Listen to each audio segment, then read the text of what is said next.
Che cosa sei? Che cosa sei? Buongiorno a tutti, bentornati a Parlando Liberamente, la nostra intervista settimanale con i protagonisti della politica, dell'attualità, del giornalismo. Oggi abbiamo con noi il conduttore televisivo, conoscete tutti la sua Quarta Repubblica, vice direttore del giornale, saggista e tante altre cose ancora, Nicola Porro, che dovrebbe già essere con noi. Ci sei, Nicola? Sì, ci sono, buongiorno, come stai? Ma io dai bene, tu? Molto bene, molto bene. Mi fa piacere, bentornato su Radio Libertà. Grazie a voi per l'invito. Allora, diciamo il pretesto di questa chiacchierata in senso buono è l'uscita del tuo nuovo libro, che è avvenuta in questi giorni, L'inferno è pieno di buone intenzioni, i danni del buonismo per PM.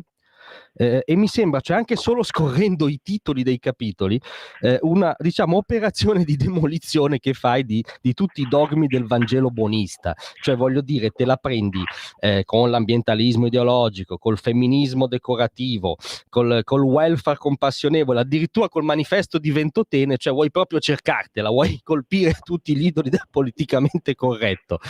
E quindi ti chiedo, mi ha colpito molto di questa immagine che tu usi, parlando di questi idoli, della banalità del bene, no? Rispetto alla famosa banalità del male di Hannah Arendt, riferita al dramma del totalitarismo nazista. Tu, per spiegare questo totalitarismo soft, no? Felpato, che si porta nella buona società, elegante, dici che è la banalità del bene, no? Cioè che nel nome di facciamo il vostro bene ci stanno allestendo un altro meccanismo totalitario. Ci vuoi spiegare? Poi scendiamo negli esempi concreti, ovviamente. Ma guarda, è un principio banale. Io diffido dalle persone, ma anche da un punto di vista umano, personale. Ho sempre avuto a che fare con persone, lo faccio per il tuo bene. La prima cosa che mi viene in mente quando qualcuno mi dice lo faccio per il tuo bene è, come diciamo a Roma, di mortacci tua, stai a casa e pensa agli affari tuoi. Io non voglio che qualcuno faccia qualcosa per il mio bene, perché se qualcuno fa qualcosa per il tuo bene, presume di sapere meglio di me che cosa sia il mio bene. Chi ne sa del mio bene? Io ho avuto datori di lavoro, c'ho ancora a Mediaset qualcuno che mi dice questo non lo devi fare, lo faccio per il tuo bene. Allora, se qualcuno presume di dire a me quello che è il mio bene, io sono uno schiavo. Cioè, se anche la cosa più importante della mia vita, cioè il mio benessere, viene definito da qualcun altro, siamo fottuti, cioè siamo finiti. Lasciatemi sbagliare in pace e lasciatemi pensare al mio bene, a quello che mi serve, a quello che mi interessa da solo. Lo faccio per il tuo bene, non ti drogare. Se uno si droga sa perfettamente che si sta uccidendo, e quindi quello vicino che ti dice lo faccio per il tuo bene, ma insomma fino a un certo punto lo fa per il suo bene, lo fa per il suo bene, cioè quello di sentirsi un redentore dei drogati che andranno a morire di overdose.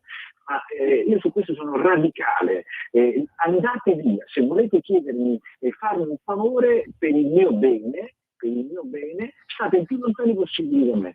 Poi quando dal dato diciamo micro, cioè del singolo amico che mi dice lo faccio per il tuo bene, si va al dato macro, cioè si va allo Stato che pensa di fare del bene, e lì le cose si complicano e diventano ancora più terribili, perché lo Stato ha una cosa che non hanno i singoli, cioè il monopolio della violenza, nel senso che loro possono violentarmi e fare quello che vogliono, possono togliermi la libertà e possono tassarmi. E dall'altra parte spesso le organizzazioni collettive considerano il bene non singolarmente, individualmente, il che sarebbe comunque già per me terribile, ma come media degli interessi collettivi. Gli economisti si sono scannati nella loro storia per conoscere le curve del benessere e non sono ovviamente mai riusciti a sintetizzarle con un numero. Figurati un po' voi i nostri burocrati se potranno considerare la curva del mio benessere, ma scappate. Difatti, guarda, l'unica cosa importante di questo libro sono 280 pagine, 200, quante pagine sono? 206 pagine.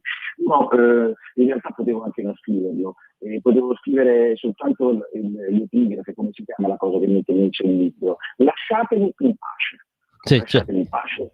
Certo, facendo un'incursione nella cronaca, mi viene da dire, questo gigantesco meccanismo buonista, no, che poi è autoritario nei fatti, mi sembra che abbia anche un lato propagandistico, perché questa è stata la settimana, a Radio Libertà l'abbiamo chiamata, delle fake news dei buoni, no? Cioè io penso il discorso di Trump iper taroccato dal tempio del giornalismo anglosassone, la BBC, discorsi di Borsellino e Falcone inventati e replicati, ma da conduttori importanti, giornalisti importanti, che però l'hanno sfangata. Cioè, se l'avesse fatto il direttore del giornale, il direttore di Libero, se l'avessi fatto tu a Quarta Repubblica, secondo me le conseguenze sarebbero state anche più pesanti. Aggressioni fasciste che non lo erano, cioè c'è anche un lato propagandistico, ecco, voglio dire. Sì, c'è un lato drammaticamente propagandistico, ma vedi, adesso io vorrei non tornare sul mio libro ovviamente, però il virus del buonismo non è un virus soltanto della sinistra. Il nostro Parlamento ha votato in maniera guarda, la cosa più semplice è andare a vedere quando c'è l'unanimità in Parlamento. Quando c'è l'unanimità in Parlamento è una garanzia che stanno votando una stronzata, cioè una cosa che ha dei fini nobilissimi, ma che poi alla fine dei conti è una roba che considera i cittadini come dei cretini e quindi loro ci spiegano come ci dobbiamo comportare. È successo alcune volte, ci sono vari casi. Ma poi su quello che dici tu, vedi, io aggiungerei un'altra fake news pazzesca. Tu ti rendi conto che il Presidente della Commissione di Vigilanza della nostra Camera, che è una, mi sembra che si chiama Florida, sì. che è una grillina, prende un video di Secchi, che è un giornalista, un nostro collega, certo. e ne fa un copia e un colla e gli fa dire che devono essere abbattute le navi della flottiglia. Allora, se noi pensiamo che gli strumenti tecnologici e i buoni sentimenti sono diffusi e quindi non si possono affondare le navi della flottiglia, ovvio, non pensavo neanche Secchi, non si può, come si dice, invadere Capitol Hill, ma in quel caso lo pensava anche Trump. Ecco, se tu utilizzi questi mezzi di tecnologia è ovvio che poi hai degli strumenti di propaganda fenomenali e per il nostro bene, l'Unione Europea deciderà probabilmente una limitazione dell'intelligenza artificiale. Svento, ma secondo me ci arriveremo. Sì, che sarebbe come aver pensato una limitazione della stampa ai tempi di Gutenberg, voglio dire, cioè una roba incredibile. Tu chiami tutto cioè rispetto a quello che stavi dicendo, secondo me è interessante il concetto che usi di democrazia emotiva, no? Cioè per convincerci di tutto questo si prende una componente emotiva irrazionale e se ne fa il baricentro in realtà delle decisioni pubbliche. È un po' questa una delle storture? Sì, devo dirti la verità, uno dei grandissimi libri che abbiamo pubblicato con Liberi Libri si chiama Contro l'empatia. Siamo nel mondo dell'empatia, per cui è più importante l'empatia che la bontà delle soluzioni. Io non so se Peter Thiel è empatico, forse no, però ha creato con i suoi venture capital miliardi di società. Elon Musk non è empatico, ma ha creato grandi aziende. I leader politici, ovvio, devono avere un elemento di empatia superiore agli altri perché devono catturare i voti. Ma in questo grande mito dell'emozione e del dire la cosa giusta nel momento giusto, ha reso la nostra politica una politica di follower. I nostri politici, dico la verità, mi sembra che siano spesso molto più vittime dei loro network piuttosto che guide dei loro network. Mi viene una grande irritazione, non abbiamo più un politico non che ci dica cosa dobbiamo fare, ma che sia convinto di quello che si debba fare. Io voto un politico perché voglio che certe cose le faccia lui, non rompete le balle, una volta che dato la delega lo faccia, poi dopo vediamo come. Certo, tra l'altro mi viene da dirti, accanto all'empatia, tu nel libro critichi, diciamo, un altro mito del discorso pubblico contemporaneo che è la fantomatica resilienza. Tu dici che è un mito allo stesso tempo reazionario e politicamente corretto di cui liberarsi. In che senso? Perché la resilienza spiega molto di questa retorica, secondo me. Sì, la resilienza è una cosa che mi fa impazzire, intanto perché è una di quelle frasi fatte per cui non c'è un convegno in cui non si debba essere resilienti, non c'è un complimento, se no mi dicono che io sono resiliente, mi prendo una calcio nel culo. Io non sono resiliente, perché se fossi resiliente sarei un cretino, sarei un metallo, non sarei un essere umano. La resilienza, proprio nel termine metallurgico da cui nasce, vuol dire che un metallo, dopo che subisce una grandissima sollecitazione, ritorna com'era. Ma che siete scemi? Io dopo una grande sollecitazione imparo qualche cosa, cambio. Dopo il Covid spero che anche il più cretino dei nostri governanti abbia capito che era una stupidaggine del lockdown, del Green Pass e le cose che abbiamo fatto. Cioè, la resilienza dà il senso di una immutata resistenza a quello che avviene. Ecco, è la differenza tra un metallo, una pietra, un deficiente e un essere umano. L'essere umano, quando succede qualcosa nella sua vita, cambia. Ogni istante cambiamo, ogni istante rispondiamo alle sollecitazioni esterne. Se pensiamo che noi dobbiamo rendere le nostre organizzazioni, le nostre, che poi sono somme di esseri umani, resilienti, vuol dire che o sbagliamo la parola, ma secondo me invece al contrario, oppure siamo totalmente cretini. Sì, esatto. Oltre a questa componente, diciamo, del cretinismo, c'è anche mi sembra di capire nei capitoli del tuo libro, ritorna una sorta cioè, esiste anche una dimensione, insomma, di religione laica, no? Perché tu dici bisogna desacralizzare, secolarizzare alcuni ormai tabù contemporanei. L'Europa nel senso dell'attuale assetto delle istituzioni europee, lo stesso manifesto di Ventotene che tu definisci un caso di teocrazia laica, e secondo me è un esempio ipersignificativo, se poi vuoi sviscerarlo, il mito del welfare acritico, cioè c'è anche una componente di religione, diciamo, mondana in tutto questo? Sì, se tu intendi la religione come la intendeva Marx, marxismo, come l'occhio dei popoli, esiste, cioè esistono alcuni temi che non sono mutuati dall'archetipo religioso, che non sono discutibili. Per la religione sono dogmi. Oggi tu puoi discutere in maniera meno che dogmatica dell'Europa, ci discuterei in maniera pragmatica dell'Europa, non in maniera meno che dogmatica. Si può discutere dell'ambientalismo se non in modo dogmatico. Io sono uno dei pochi che contesta, in realtà in buona compagnia con tanti premi Nobel, ma dei pochi dal punto di vista mediatico, che contesta il fatto che la CO2 sia la causa del riscaldamento del pianeta. Cioè, non si nega il riscaldamento del pianeta, ma si nega la ragione antropica e soprattutto la causa-effetto tra l'aumento di CO2 e il riscaldamento del pianeta. Questo non lo dico perché io ho fatto degli studi, ma perché ho visto dei studiosi formidabili che dicono questa cosa. Ho letto delle ricerche formidabili, quindi il dubbio me lo pongo, così come mi pongo il dubbio sul fatto che l'Europa è il paese che ha il maggiore tasso di welfare del mondo, studiamo grande percentuale del welfare mondiale, studiamo in Europa, ed è anche il posto nel mondo in cui c'è la crescita più bassa, e crescita più bassa vuol dire che in prospettiva diventeremo più poveri, quindi forse oggi ce la caviamo, ma domani sarà un po' più complicato. Ecco, tutta questa serie di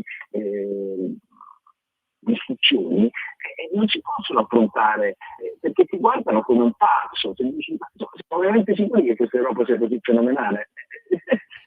Da che punto di vista è fenomenale l'Europa? Dal punto di vista economico? No, vabbè, però sono altre cose. Dal punto di vista culturale, mi sembra, uno scrittore, un artista, non abbiamo prodotto negli ultimi 40 anni nulla di così straordinario. Dal punto di vista tecnologico, per quello lo sappiamo tutti, no. Dal punto di vista informatico, certamente no. Dal punto di vista del controllo del territorio, direi assolutamente no. Mi dovete spiegare perché siamo così fighi? Perché abbiamo una democrazia? Sì, è vero, ma io per la democrazia mi preoccuperei della libertà, e quindi se anche quella me la state compromettendo, perché non posso dire quello che mi pare, allora sono fottuti. Certo, tra l'altro il paradosso negato è che applicare lo spirito critico anche alla costruzione europea è qualcosa figlio dell'Europa, no? Cioè sei più europeista se la critichi paradossalmente, ecco. Sì, sempre che tu non parli di Ventotene, che era un gruppo di voglio dire, costruttori diciamo marxisti di un'utopia micidiale, un'utopia di fatto socialista. Cioè il manifesto di Ventotene era un Mandani di qualche anno fa, del 41. Sì, su questa immagine possiamo mandare i nostri 30 secondi di spot, ma torniamo subito con Nicola Porro. Un nuovo modo per sostenere la tua radio. Visita radiolibertà.net. Ti basta un click e potrai versare il tuo contributo volontario direttamente online. Potrai donare con ogni tipo di carta di credito, anche prepagata. Ti aspettiamo online Su radiolibertà.net. Sostieni la tua radio con il tuo contributo volontario. Radio Libertà. La tua radio. Diamo voce alla nostra gente. Buongiorno a tutti, bentornati a Parlando Liberamente con Nicola Porro. Visto che stavi parlando del manifesto di Ventotene e definendolo un Mamdani ante litteram, mi viene in mente, non so se ti ricordi, ora io non mi ricordo come si chiamasse il parlamentare, ma quel giorno in cui la Premier, comunicando in Parlamento, diciamo, svolse una legittima critica, no, di una certa retorica insita nel manifesto di Ventotene, c'era un parlamentare del PD che ebbe proprio una crisi isterica, era sinceramente lì l'ho trovata un'immagine esemplificativa, non so come l'hai vissuta tu. Era resiliente, come dicono loro, era resiliente, perché per lui sono cambiati gli anni, cioè che dal 41 siamo parlati del 2020 ed è rimasto come nel 41. Cioè questo è proprio l'esempio della resilienza, cioè del fatto che tutto cambia e tu poi dopo ritorni esattamente come eri, insomma triste, no? Sì, umanamente, diciamo, anche prima che politicamente. Un'altra, diciamo, affermazione ovviamente scandalosa per il mainstream corrente che tu riporti nel libro è quella famosa di Milton Friedman, che diceva sostanzialmente l'unica responsabilità sociale dell'imprenditore è il profitto, non come dire, rompeteci con ammenicoli, abbellimenti retorici, perché un imprenditore è responsabile se persegue il profitto. Mentre oggi mi sembra che si tenti di, come dire, edulcorare anche il fare impresa, ecco. Ma insomma, non so se a questo punto dovete vedere come sono andati gli ascolti di ieri sera, perché a questo arrivano gli ascolti alle 10:02. Attenzione. Ottimo, ho fatto 1 milione. No, benissimo, 10 minuti suonando alla grande. Cosa ti volevo? Ripetimi la domanda, scusami, mi dico, sì, Friedman. Guarda che questa non è una cosa di oggi. Cioè l'idea dal 1970 in poi, cioè dalla crisi della sinistra marxista in poi, si è cercato di non dire più che il capitalismo è marcio e che bisogna sostituirlo con un nuovo sistema di collettivizzazione dei beni privati. Ma si è detto, ma ragazzi, ma il profitto, l'azienda non si deve occupare soltanto del profitto, no? E ognuno poi ci mette quello che vuole, si deve occupare di tante altre cose, adesso sono arrivati degli ESG, che si deve occupare, abbiamo inventato questa formula bestiale. Che sarebbe? Le aziende invece di ESG sarebbero che si deve occupare dell'ambiente, environment, della governance, cioè di come vengono rispettate le minoranze e della sostenibilità. E stiamo parlando di una follia totale, perché vedete una società senza una società per azioni che non fa tutto è morta, quindi non ci avrà lavoratori, quindi avrà come Bagnoli o come avrà l'Ilva devastazioni ambientali mostruose, perché quelle sono nate dalla morte dell'azienda, non dalla presenza delle aziende, e la sostenibilità di quelle città, di quei paesi, di quelle gente che vivono intorno a quelle aziende, alla dignità, come dicono quelli di sinistra, di queste persone è pari a zero. Cioè io avrei preferito lotta continua degli anni 70, in cui dicevano i padroni, in cui i sindacati combattevano per le loro rivendicazioni salariali. Oggi il virus è molto più subdolo, quindi dice, sì, questa società, io quando vedo queste società che mi spiegano che loro sono sostenibili ambientalmente o che hanno una governance perché si sono messe 2 figurine di minoranza nei loro consigli di amministrazione, le trovo irritanti, perché poi alla fine girano sempre con i loro aerei privati, io apprezzo, figurati, ma da miliardari, però si puliscono la coscienza, quindi è come quel capo di BlackRock che faceva le conferenze da una parte e l'altra del mondo per spiegare come si dovesse inquinare di meno, come lui dovesse investire soltanto in titoli verdi, e nel frattempo da una conferenza all'altra girava con un Falcon 5000 che da solo consumava più di 50.000 auto in un anno. Questo genere di ipocrisia per me è insopportabile e riguardando il profitto l'unico obiettivo che ha la società è fare soldi. Questo serve a quelle società. Soldi netti, profitti. Il profitto è sano, perché il profitto garantisce il futuro dell'azienda, il lavoro dell'azienda, la ricerca dell'azienda, l'innovazione dell'azienda. Tutto il resto sono chiacchiere per ipocritamente far finta di avere altri fini, sono quello per cui un'azienda nasce. Certo, diciamo come contraltare di quest'idea appunto farlocca sostanzialmente di impresa, poi il tuo libro sviluppa un capitolo molto interessante secondo me sul fisco, no? E il contraltare di un'idea sballata di impresa è quest'idea diciamo punitiva di fisco che tu analizzi, che in Italia tu dici secondo me mette alla nostra attenzione un dramma, cioè in Italia un contribuente spesso è in una condizione peggiore di uno stupratore e un assassino, perché per questi due vale giustamente la presunzione di innocenza. Spesso per il contribuente è il contrario. Come si è arrivati a una tale aberrazione, voglio dire? Beh, perché la bestia ha bisogno prima del cibo che della giustizia. È molto semplice, cioè la bestia statale si deve nutrire per non morire, e il nutrimento non è la giustizia, perché noi siamo completamente esautorati dalla come possiamo dire, dalla sanzione del non funzionamento della burocrazia. A loro se non mangiano muoiono, e l'alimento dello Stato sono i nostri soldi, e quindi su quello loro non scherzano. Cioè non si scherza sui soldi dei contribuenti, nel senso che quei soldi non sono dei contribuenti, ma sono del grande tesoro e finanza pubblica, e quindi su quelli si ribaltano le norme ottocentesche di separazione dei poteri, di presunzione di innocenza, e lì d'altronde io lo capisco, cioè si è umanizzata purtroppo, oltre gli animali, anche si sono umanizzati gli organismi collettivi, e quindi l'organismo collettivo, se non c'ha il cibo, ti deve ammazzare. E quindi per ammazzarti si inventa tutti i criteri più giusti per far sì che tu il cibo glielo dia, con le buone o con le cattive. Certo, questo è agghiacciante, ma è molto realistico. E mi viene da chiederti, nella tua diciamo avventura giornalistica, televisiva, hai raccontato molte storie di imprenditori, tendenzialmente medio-piccoli, magari rimasti stritolati da questo sistema. Ce n'è una che ti è rimasta in mente particolare, o qualcosa che ritorna, cioè proprio quando hai calato questo racconto nelle storie vere di cui ti sei occupato? No, guarda, ne ho trovate alcune, c'è scritto anche una sua cosa Andrea Ruggeri, che è un mio amico, perché è una cosa incredibile che è successa ad Andrea Ruggeri, di questioni fiscali. Sono tutti infelici a modo loro, perché chi ti prende 100 euro di multa non dovuta, a chi ti sequestra 100 milioni per un'azienda che viene considerata diciamo non fedele fiscalmente, ognuna di loro c'è una sua particolarità, ma sono tutte a modo loro tremende, il principio che è tremendo. Sì, certo, è una stortura a monte, diciamo, dicevano Sì. negli anni famosi, ma non formidabili. Una cosa molto interessante che sta alla fine delle tue riflessioni, questa io la giudico proprio saliente anche politicamente, è che tu dici tutto questo apparato, quest'ottica, diciamo, va poi a parare in una sorta di stato di eccezione permanente, che si sviluppa su un tridente: pandemia, guerra, clima. Ce lo vuoi spiegare? Perché qui siamo secondo me al cuore della contemporaneità, voglio dire.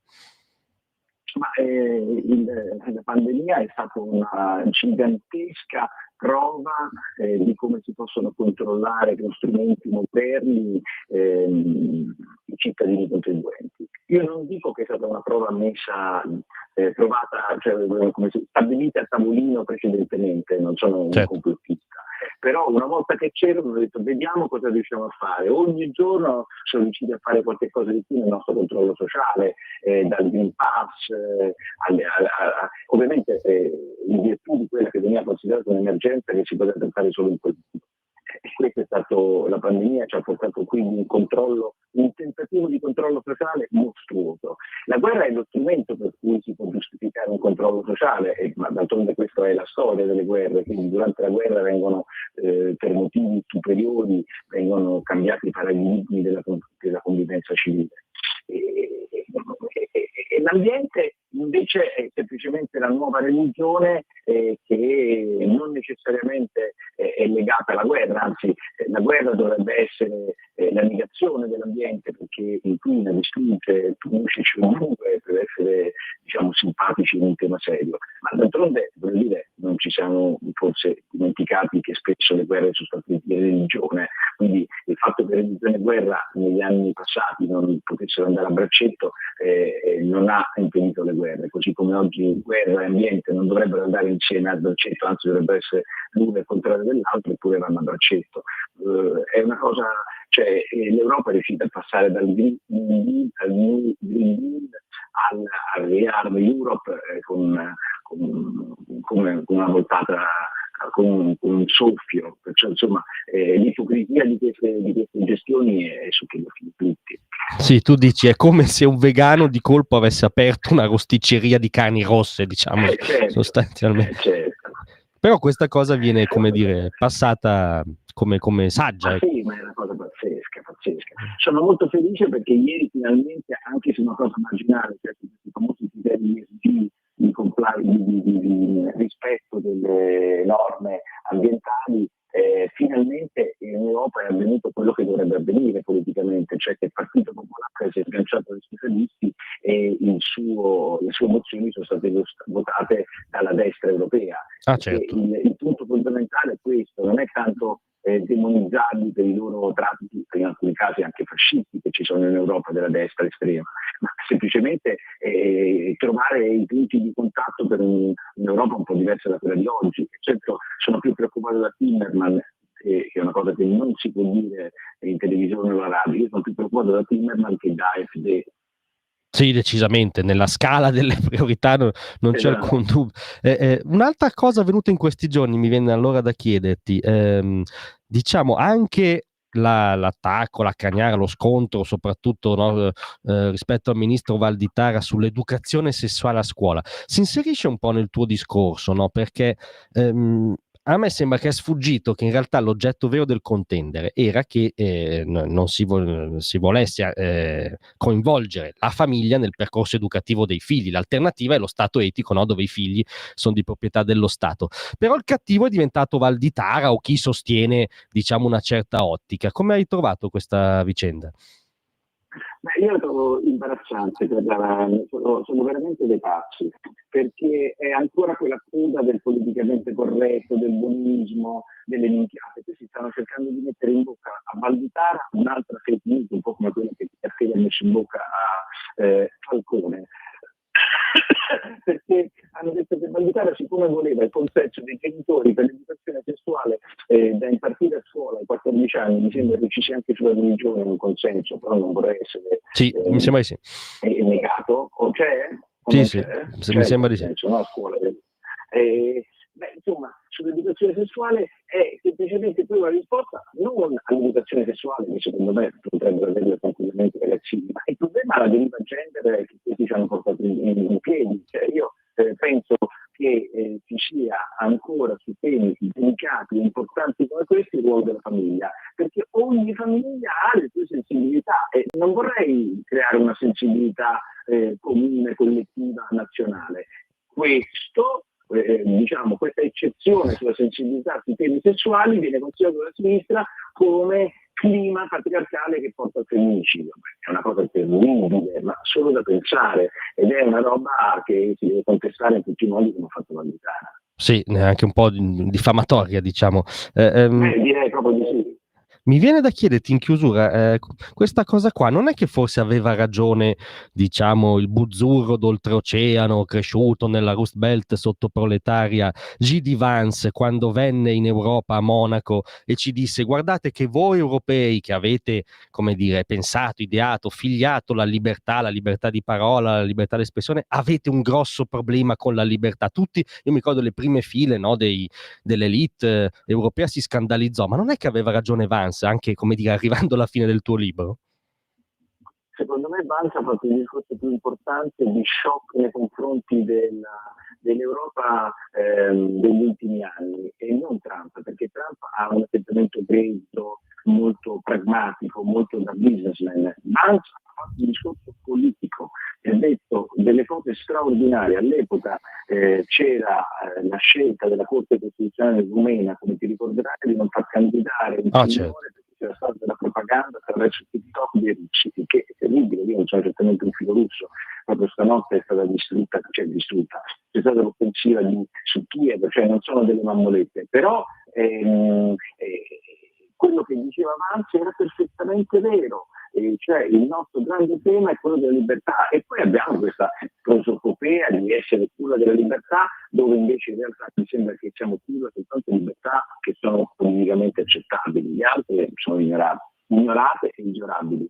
E quindi è una non libertà in realtà, perché no, Direi. la libertà deve valere anzitutto dove è scomoda, che è un'altra cosa che tu dici nel libro, tra l'altro. Sì. In conclusione ricordo il tuo L'inferno è pieno di buone intenzioni, e visto che siamo uomini di mercato caldeggiamo anche l'acquisto, diciamo, il libero acquisto, Grazie. e ti ringrazio molto di essere stato con noi. Grazie a te per l'invito e ai tuoi ascoltatori che ci hanno seguito. Ciao Nicola, a presto. Ciao, a presto.